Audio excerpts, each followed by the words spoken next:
ಪ್ರಿಯ ನಿರೀಕ್ಷಕರೇ ನಮಸ್ಕಾರ. ಬೀರ್ಬಲ್ನ ವಿಶೇಷ ಕಾರ್ಯಕ್ರಮಕ್ಕೆ ಆತ್ಮೀಯವಾದ ಸ್ವಾಗತ.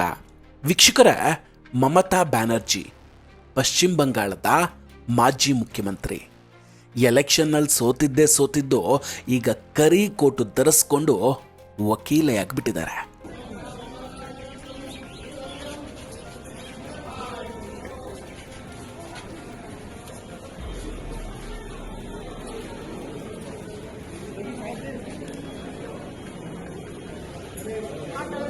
ಮಮತಾ ಬ್ಯಾನರ್ಜಿಯವರು ತುಂಬ ಒಳ್ಳೆಯ ನಟಿ ಅನ್ನೋದ್ರಲ್ಲಿ ಅನುಮಾನವೇ ಇಲ್ಲ. ಆ ಪರ್ಫಾರ್ಮೆನ್ಸ್ಗಳೇನೋ ಕಡಿಮೆ ಇದ್ವಾ. ಚುನಾವಣಾ ಸಮಯದಲ್ಲಂತೂ ಮೈ ತುಂಬ ಬ್ಯಾಂಡೆಡ್ ಹಾಕ್ಕೊಂಡು ಡ್ರಾಮಾ ಮಾಡಿದವರು. ಆ ಡ್ರಾಮಾಗಳೇನೋ ಓಕೆ, ಆದರೆ ಮಮತಾ ಬ್ಯಾನರ್ಜಿಯವರ ಈ ಗೆಟಪ್ ಯಾಕೆ? ಕಪ್ಪು ಕೋಟ್ ಧರಿಸ್ಕೊಂಡು ನ್ಯಾಯಾಲಯಕ್ಕೆ ಹೋಗ್ತಾರೆ, ಕೇಸಿನ ವಾದ ಕೂಡ ಮಾಡ್ತಾರೆ. ಅಷ್ಟಕ್ಕೂ ಮಮತಾ ಬ್ಯಾನರ್ಜಿಯವರು ಲಾವ್ ಮಾಡಿದ್ದಾದ್ರೂ ಯಾವಾಗ? ಅಲ್ಲೇ ನೋಡಿ ಇರೋದು ಅಸಲಿ ವಿಷಯ. ಈಗ ಮಮತಾ ಬ್ಯಾನರ್ಜಿಯವರ ನಕಲಿ ಪದವಿಯ ಬಗ್ಗೆ ಒಂದು ದೊಡ್ಡ ವಿವಾದ ಸೃಷ್ಟಿಯಾಗಿದೆ. ಅಷ್ಟಕ್ಕೂ ದೀದಿ ವಕೀಲೆ ಹೌದೋ ಅಲ್ವೋ ಅದು ಕೂಡ ಕನ್ಫರ್ಮ್ ಇಲ್ಲ. ಅವ್ರ ಹತ್ರ ಇರುವಂತಹ ಪದವಿಯೇ ನಕಲಿಯಂತೆ. ಹಾಗಾದ್ರೆ ದೀದಿ ಇಲ್ಲೂ ಕೂಡ ಯಾಮಾರಿಸ್ಬಿಟ್ರ? ಏನಿದ್ ಕತೆ? ಡಿಟೇಲ್ ಆಗಿ ಮಾತಾಡ್ತಾ ಹೋಗ್ತೀನಿ. ವಿಡಿಯೋವನ್ನು ಕೊನೆಯವರೆಗೂ ಮಿಸ್ ಮಾಡದೆ ನೋಡಿ. ಇನ್ನೂ ಕೂಡ ನಮ್ಮ ಬೀರ್ಬಲ್ ಚಾನಲನ್ನು ಸಬ್ಸ್ಕ್ರೈಬ್ ಮಾಡಿಲ್ಲ ಅಂದರೆ ಈ ಕೂಡಲೇ ಸಬ್ಸ್ಕ್ರೈಬ್ ಮಾಡಿ ಹಾಗೂ ಬೆಲ್ ಐಕಾನ್ನ ಕ್ಲಿಕ್ ಮಾಡಿ. ವೀಕ್ಷಕರೇ, ಕಳೆದ 24 ಗಂಟೆಯಿಂದ ಬಹಳ ಟ್ರೆಂಡಿಂಗ್ನಲ್ಲಿರುವಂತಹ ದೃಶ್ಯ ಇದು. ಮಮತಾ ಬ್ಯಾನರ್ಜಿ ಅವರು ಕೋಲ್ಕತ್ತಾ ಹೈಕೋರ್ಟ್ನಲ್ಲಿ ವಕೀಲೆಯ ಉಡುಪಿನಲ್ಲಿ ಕಾಣಿಸ್ಕೊಳ್ತಾರೆ. ಮೋಸ್ಟ್ಲಿ ದೀದಿಗೆ ಮುಖ್ಯಮಂತ್ರಿ ಆಗೋದಿಲ್ಲ ಅನ್ನೋದು ಮೊದಲೇ ಗೊತ್ತಿದ್ದಂಗಿತ್ತು ಅನಿಸುತ್ತೆ. ಸೊ ಅದಕ್ಕಾಗಿ ಎಲೆಕ್ಷನ್ಗೂ ಮುನ್ನ ಕೂಡ SIR ಬಗ್ಗೆ ನ್ಯಾಯಾಲಯದಲ್ಲಿ ವಾದ ಮಾಡೋದಕ್ಕೆ ಕಪ್ಪು ಕೋಟನ್ನು ಧರಿಸ್ಕೊಂಡು ಹೋಗ್ತಾರೆ. ಈಗ ಸೋತು ಆಯಿತು, ಸುಮ್ಮನೆ ಕೂರೋದಕ್ಕಿಂತ ಇದಾದರೂ ಮಾಡೋಣ ಅಂತ ರೆಡಿಯಾಗಿರಬಹುದೇನೋ. ಆದರೆ ಈಗ Bar Council of India BCI Bar Council of West ಬೆಂಗಾಲ್ಗೆ ಒಂದು ಪತ್ರವನ್ನು ಬರೆದಿದ್ದಾರೆ. ಮಮತಾ ಬ್ಯಾನರ್ಜಿಯವರು ವಕೀಲರಾಗಿ ಅಭ್ಯಾಸ ಮಾಡೋದಕ್ಕೆ ಅವ್ರ ಹತ್ರ ಲೈಸೆನ್ಸ್ ಇದೆಯಾ? ಯಾವ ಅಧಿಕಾರದ ಮೇಲೆ ನ್ಯಾಯಾಲಯಕ್ಕೆ ಹಾಜರಾಗಿದ್ದಾರೆ ಅಂತ ಪ್ರಶ್ನೆಯನ್ನು ಕೇಳಿದ್ದಾರೆ. ಜೊತೆಗೆ ಇದಕ್ಕೆ 2 ದಿನಗಳಲ್ಲಿ ಉತ್ತರ ಕೂಡ ನೀಡಬೇಕು ಅಂತ ಸಮಯವನ್ನು ಕೂಡ ಕೊಟ್ಟಿದ್ದಾರೆ.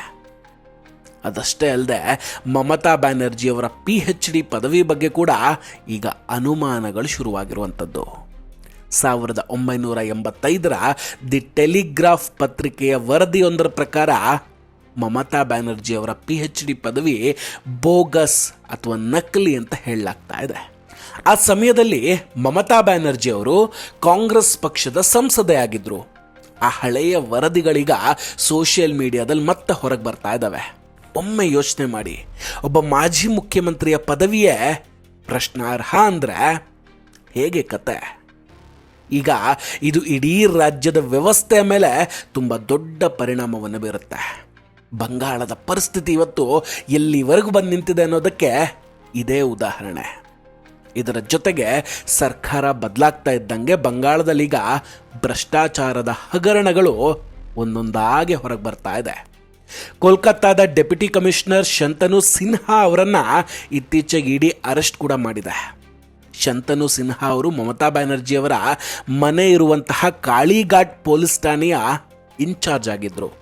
ಅವ್ರ ಮೇಲೆ ತುಂಬ ಭ್ರಷ್ಟಾಚಾರದ ಆರೋಪಗಳು ಬಂದಾಗ ಅವರನ್ನು ಸಸ್ಪೆಂಡ್ ಮಾಡುವ ಬದಲು ಪ್ರಮೋಷನ್ ನೀಡಿ DSP ಕೂಡ ಮಾಡಲಾಗಿತ್ತು ಅನ್ನೋ ಗಂಭೀರ ಆರೋಪ ಇದೆ. ಮೂಲಗಳ ಪ್ರಕಾರ ಅಭಿಷೇಕ್ ಬ್ಯಾನರ್ಜಿಯವರಿಗೆ ಈ ಅಧಿಕಾರಿ ನೇರವಾಗಿ ರಿಪೋರ್ಟ್ ಮಾಡ್ತಿದ್ರಂತೆ. ಅಷ್ಟೇ ಅಲ್ಲದೆ ಸುಜಿತ್ ಬೋಸ್ ಮತ್ತು ಗಾರ್ಗಿ ಚಟರ್ಜಿ ಅವರ ಬಂಧನವೂ ಕೂಡ ಈಗ ಆಗಿರುವಂಥದ್ದು. ಬಂಗಾಳದಲ್ಲೀಗ IAS IPS ಅಧಿಕಾರಿಗಳು ಮತ್ತು TMC ಶಾಸಕರ ಸಾಲು ಸಾಲು ಹಗರಣಗಳು ಒಂದೊಂದಾಗಿ ಹೊರಗೆ ಬರ್ತಾ ಇದೆ. TMC ಶಾಸಕ ದಿಲೀಪ್ ಮಂಡಲ್ ಅವರನ್ನು ಕೂಡ ಇತ್ತೀಚೆಗೆ ದಕ್ಷಿಣ 24 ಪರಗಣದಲ್ಲಿ ಅರೆಸ್ಟ್ ಕೂಡ ಮಾಡಲಾಗಿತ್ತು. ಅವರದ್ದು ಮನೆ ವಿಡಿಯೋಗಳು ನೋಡಿದ್ರಂತೂ ದಂಗಾಗೋಗ್ತೀರಾ. ಆ ಮನೆ ಸಾಮಾನ್ಯ ಮನೆ ಅಲ್ಲ, ಅದೊಂದು 5 ಸ್ಟಾರ್ ಹೋಟೆಲ್ ಇದ್ದಂಗಿದೆ. ಅದರಲ್ಲಿ ಸ್ವಿಮ್ಮಿಂಗ್ ಪೂಲ್ ಕೂಡ ಇದೆ. ಲೆಕ್ಕ ಹಾಕಿ, ಒಬ್ಬ ಸಾಮಾನ್ಯ ಕೌನ್ಸಿಲರ್ ಇಷ್ಟು ಐಷಾರಾಮಿ ಜೀವನ ನಡೆಸೋದಕ್ಕೆ ಸಾಧ್ಯ ಇದೆಯಾ? ಆದರೆ ಇನ್ನು ಮುಂದೆ ಇದೆಲ್ಲ ಬಯಲಾಗ್ತಾನೆ ಇರುತ್ತೆ. ತಿಂದಿದ್ದೆಲ್ಲ ಹೊರ ಕಕ್ಕಬೇಕಾದ ಸಮಯ ಈಗ ಬಂದಿರುವಂಥದ್ದು. ಪಶ್ಚಿಮ ಬಂಗಾಳದ ನೂತನ ಸಿಎಂ ಸುವೇಂದು ಅಧಿಕಾರಿಯವರ ಪ್ರಯತ್ನದ ಫಲವಾಗಿ ರಾಜ್ಯದ 3 ಪ್ರಮುಖ ಹಗರಣಗಳ ತನಿಖೆಯನ್ನು ಕೂಡ ಈಗ CBIಗೆ ವಹಿಸಲಾಗಿದೆ. 1 ಶಿಕ್ಷಕರ ನೇಮಕಾತಿ ಹಗರಣ, 2 ನಗರಸಭೆ ನೇಮಕಾತಿ ಹಗರಣ, 3ನೇದು ಚಿಟ್ ಫಂಡ್ ಹಗರಣ. ಶಿಕ್ಷಕರ ನೇಮಕಾತಿ ಹಗರಣದಲ್ಲಿ ಈಗಾಗಲೇ ಪಾರ್ಥ ಚಟರ್ಜಿ ಮತ್ತು ಅರ್ಪಿತಾ ಚಟರ್ಜಿ ಜೈಲ್ ಪಾಲಾಗಿದ್ದಾರೆ. ಅಲ್ಲಿ ಕೂಡ ಕೋಟ್ಯಂತರ ರೂಪಾಯಿಗಳ ನಗದು ಹಣ ಮತ್ತು ಬಂಗಾರದ ರಾಶಿ ಪತ್ತೆಯಾಗಿತ್ತು. ಇತ್ತೀಚಿನ ದಾಳಿಗಳಲ್ಲಿ TMC ಕಾರ್ಪೊರೇಟರ್ ಒಬ್ಬರ ಪತಿ ಶಮೀಮ್ ಅನ್ನೋರ ಮನೆಯಲ್ಲಿ ಕೂಡ ಚಿನ್ನದ ಹಾಸಿಗೆ ಮತ್ತು ಚಿನ್ನದ ಜಾಲರಿಗಳ ಪತ್ತೆಯಾಗಿದೆ. ಈ ಸುದ್ದಿಗಳು ಕೂಡ ಬರ್ತಾ ಇದ್ದಾವೆ. ಬಂಗಾಳದ ಸುಮಾರು 11 ಸಚಿವರು ಇವತ್ತು ಭ್ರಷ್ಟಾಚಾರದ ಆರೋಪವನ್ನು ಎದುರಿಸ್ತಾ ಇದ್ದಾರೆ. ಅದರ ಬಗ್ಗೆ ಮುಂದಿನ ವಿಡಿಯೋದಲ್ಲಿ ಇನ್ನೂ ಡೀಟೇಲ್ ಆಗಿ ಮಾತಾಡ್ತಾ ಹೋಗ್ತೀನಿ. ಇನ್ನು ಮಮತಾ ಬ್ಯಾನರ್ಜಿಯವರ ಸೋದರಳಿಯ ಅಭಿಷೇಕ್ ಬ್ಯಾನರ್ಜಿಯವರ ಪತ್ನಿ, ಅದೇ ಇಬ್ಬರು ತಂದೆಯರ ಮುದ್ದಿನ ಮಗಳು ರುಚಿರಾ ಬ್ಯಾನರ್ಜಿಯ ಕಥೆಯನ್ನು ಕೂಡ ಆಲ್ರೆಡಿ ಹೇಳಿದ್ದೇವೆ. ಬಂಗಾಳದಲ್ಲಿ ಮಮತಾ ಬ್ಯಾನರ್ಜಿಯವರನ್ನ PC ಅಂದರೆ ಅತ್ತೆ ಮತ್ತು ಅಭಿಷೇಕ್ ಬ್ಯಾನರ್ಜಿಯವರನ್ನ ಬೈಪೋ ಸೋದರಳಿಯ ಅಂತ ಕರೀತಾರೆ. ರಾಜ್ಯದಲ್ಲಿ ಈಗ PC ಬೈಪೋ ಅವರ ಆಡಳಿತ ಮತ್ತು ಭ್ರಷ್ಟಾಚಾರದ ಬಗ್ಗೆ ದೊಡ್ಡ ಚರ್ಚೆಯೇ ಶುರುವಾಗಿದೆ. ಬಂಗಾಳದ ಸ್ಥಿತಿ ಎಷ್ಟರ ಮಟ್ಟಿಗೆ ಹದಗೆಟ್ಟಿದೆ ಅಂದರೆ ಅಲ್ಲಿನ ಅನೇಕ TMC ಕಾರ್ಯಕರ್ತರು ಮತ್ತು ನಾಯಕರು ಬಾಂಗ್ಲಾದೇಶದ ಮೂಲದವರು ಅನ್ನೋ ಆರೋಪ ಕೂಡ ಇದೆ. ಈಗ ಮಿಡ್ನಾಪುರದ TMC ಕೌನ್ಸಿಲರ್ ಒಬ್ಬರು ತಾವು ಬಾಂಗ್ಲಾದೇಶದವರು ಅಂತ ಸ್ವತಃ ಒಪ್ಕೊಂಡ ಉದಾಹರಣೆಯೂ ಇದೆ. ಬಂಗಾಳದಲ್ಲಿ ಬಾಂಗ್ಲಾದೇಶಿ ನುಸುಳುಕೋರರಿಗೆ ಸರ್ಕಾರಿ ಉದ್ಯೋಗ ನೀಡಲಾಗ್ತಿದೆ ಅನ್ನೋ ಗಂಭೀರ ದೂರು ಕೂಡ ಇದೆ. ಅದಕ್ಕಿಂತಲೂ ಹೆಚ್ಚಾಗಿ ಭಾರತದ ಚುನಾವಣಾ ಫಲಿತಾಂಶದ ಬಗ್ಗೆ ಬಾಂಗ್ಲಾದೇಶದಲ್ಲಿ ಆಕ್ರೋಶ ಶುರುವಾಗಿದೆ. ಮಮತಾ ಬ್ಯಾನರ್ಜಿ ಸೋತ್ರೆ ಅಲ್ಲಿನ ಜನರು ಸಂಕಟ ಪಡ್ತಾ ಇದ್ದಾರೆ. ಭಾರತದ ವಿರುದ್ಧ ಬೆದರಿಕೆಯ ಸಂದೇಶಗಳು ಬರ್ತಾ ಇದ್ದಾವೆ. ಬಾಂಗ್ಲಾದೇಶದ ಸಂಸತ್ನಲ್ಲಿಯೇ ಭಾರತದ ವಿರುದ್ಧ ಹೇಳಿಕೆಗಳನ್ನು ನೀಡಲಾಗ್ತಾ ಇದೆ. ನೋಡಿ, ಇದೇ ಕಾಶ್ಮೀರ ಚುನಾವಣೆಯಲ್ಲಿ ಪಾಕಿಸ್ತಾನ ಕೂಡ ಇಷ್ಟೊಂದು ತಲೆ ಕೆಡಿಸ್ಕೊಳ್ಳೋದಿಲ್ಲ. ಆದರೆ ಬಂಗಾಳದ ವಿಷಯದಲ್ಲಿ ಬಾಂಗ್ಲಾದೇಶ ಮಾತ್ರ ತುಂಬ ಹಸ್ತಕ್ಷೇಪ ಮಾಡೋದು ಕಾಣಿಸುತ್ತೆ. ಬಂಗಾಳದಲ್ಲಿ ಇತ್ತೀಚೆಗೆ ಗೋಹತ್ಯೆ ತಡೆಗೆ ಸಂಬಂಧಿಸಿದಂಗೆ ಕೆಲವೊಂದಷ್ಟು ಕಟ್ಟುನಿಟ್ಟಿನ ನಿಯಮಗಳನ್ನು ಕೂಡ ಜಾರಿಗೆ ತರುವಂತಹ ಪ್ರಯತ್ನವನ್ನು ಮಾಡಲಾಗ್ತಾ ಇದೆ. ಈ ಹೊಸ ಅಧಿಸೂಚನೆ ಪ್ರಕಾರ ಸಾರ್ವಜನಿಕರು ಪ್ರಾಣಿಗಳನ್ನು ಕೊಲ್ಲೋ ಹಾಗಿಲ್ಲ.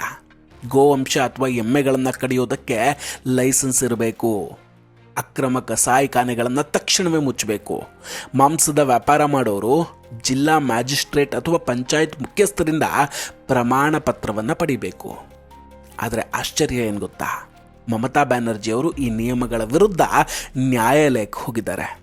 ಸಮಾಜದಲ್ಲಿ ವ್ಯವಸ್ಥಿತ ಬದಲಾವಣೆ ತರುವ ಈ ಪ್ರಯತ್ನಗಳನ್ನು ಯಾಕೆ ವಿರೋಧಿಸ್ತಾ ಇದ್ದಾರೆ ಅನ್ನೋದೇ ಈಗ ದೊಡ್ಡ ಪ್ರಶ್ನೆಯಾಗಿರುವಂಥದ್ದು. ವೀಕ್ಷಕರೇ, ಇವತ್ತು ಪಶ್ಚಿಮ ಬಂಗಾಳದ ಈ ಪರಿಸ್ಥಿತಿ ನೋಡಿದ್ರೆ ತುಂಬ ಆಶ್ಚರ್ಯ ಅನಿಸುತ್ತೆ. ಒಬ್ಬ ಕೌನ್ಸಿಲರ್ ಐಷಾರಾಮಿ ಬಂಗಲೆ ಹೊಂದಿದ್ದಾನೆ. ಸಚಿವರ ಮನೆಯಲ್ಲಿ ಕೋಟಿ ಕೋಟಿ ಹಣ ಸಿಗುತ್ತೆ. ಜೊತೆಗೆ ಸ್ವತಃ ಮುಖ್ಯಮಂತ್ರಿಯ ಪದವಿಯೇ ಇವತ್ತು ಅನುಮಾನ ಬರ್ತಾ ಇದೆ. ನಾನು ಬಡವಳು ಅಂತ ಹೇಳ್ಕೊಳ್ಳುವ ಮಮತಾ ಬ್ಯಾನರ್ಜಿಯವರ ಸುತ್ತಲಿನ ನಾಯಕರು ಇಷ್ಟೊಂದು ಶ್ರೀಮಂತರಾಗಿರೋದು ಹೇಗೆ? ಬಂಗಾಳ ಈಗ ಭ್ರಷ್ಟಾಚಾರ, ನುಸುಳುಕೋರರು ಮತ್ತು ಹಗರಣಗಳ ಕೇಂದ್ರ ಬಿಂದು ಆಗಿದೆಯಾ? ಮುಂದೆ ಇದೆಲ್ಲದರ ಬಗ್ಗೆ ಇನ್ನೂ ಡೀಟೇಲ್ ಆಗಿ ಮಾತಾಡ್ತೀನಿ. ದಯವಿಟ್ಟು ಕಾಯ್ತಾ ಇರಿ. ವೀಕ್ಷಕರ, ಇದೆಲ್ಲದರ ಬಗ್ಗೆ ನಿಮ್ಮ ಅಭಿಪ್ರಾಯ ಏನು? ದಯವಿಟ್ಟು ಕಮೆಂಟ್ ಮಾಡಿ ತಿಳಿಸಿ. ಹಾಗೂ ಇನ್ನೂ ಕೂಡ ನಮ್ಮ ಬೀರ್ಬಲ್ ಚಾನಲನ್ನು ಸಬ್ಸ್ಕ್ರೈಬ್ ಮಾಡಿಲ್ಲ ಅಂದರೆ ಈ ಕೂಡಲೇ ಸಬ್ಸ್ಕ್ರೈಬ್ ಮಾಡಿ ಹಾಗೂ ಬೆಲ್ ಐಕಾನನ್ನು ಕ್ಲಿಕ್ ಮಾಡಿ. ನಮಸ್ಕಾರ, ಟೇಕ್ ಕೇರ್ ಆ್ಯಂಡ್ ಬಾಯ್ ಬಾಯ್. ಮತ್ತೆ ಭೇಟಿಯಾಗೋಣ. ಜೈ ಹಿಂದ್.